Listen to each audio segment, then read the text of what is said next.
Vendredi soir, le journal d'Audrey Crespo-Mara sur TF1 a rassemblé 800 000 téléspectateurs de moins que l'édition de Laurent Delahousse sur France 2.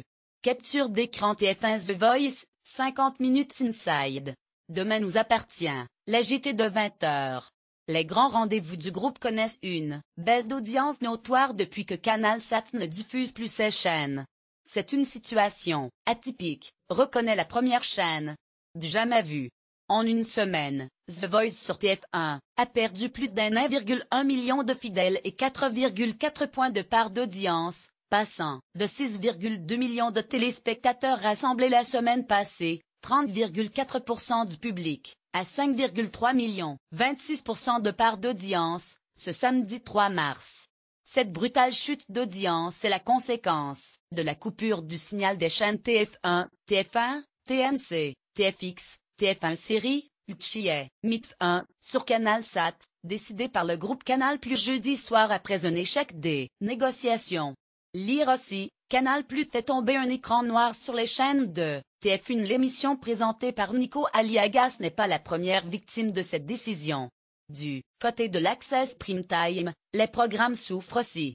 Samedi, le magazine People 50 minutes Inside était au plus bas avec seulement 2 380 000 téléspectateurs, soit 14,7% du public, contre 3,26 millions de téléspectateurs et 18,1% de PDA la semaine passée.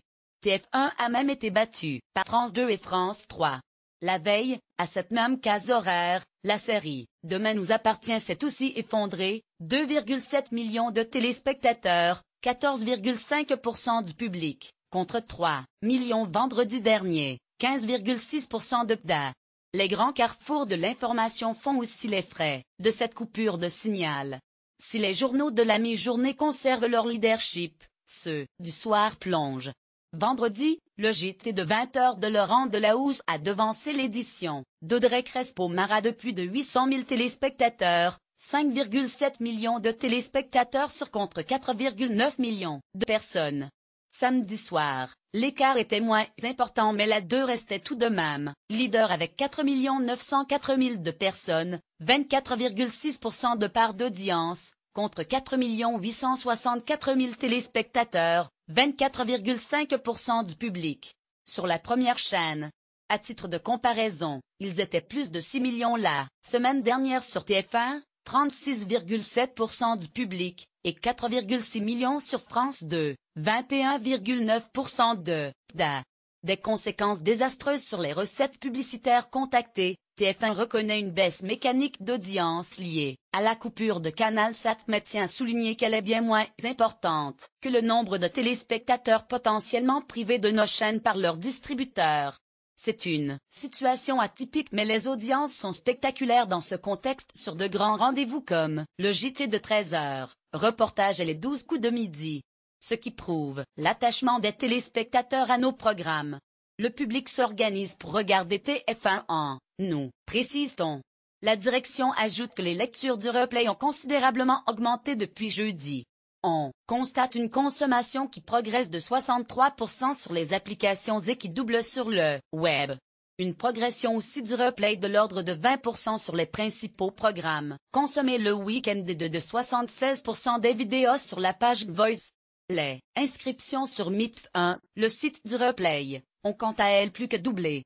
Sur Twitter, TF1 redirige d'ailleurs les abonnés de CanalSat vers son site internet pour revoir ses programmes, en attendant que le groupe Canal vous remette à disposition l'ensemble de nos services, est-il souligné dans chaque message.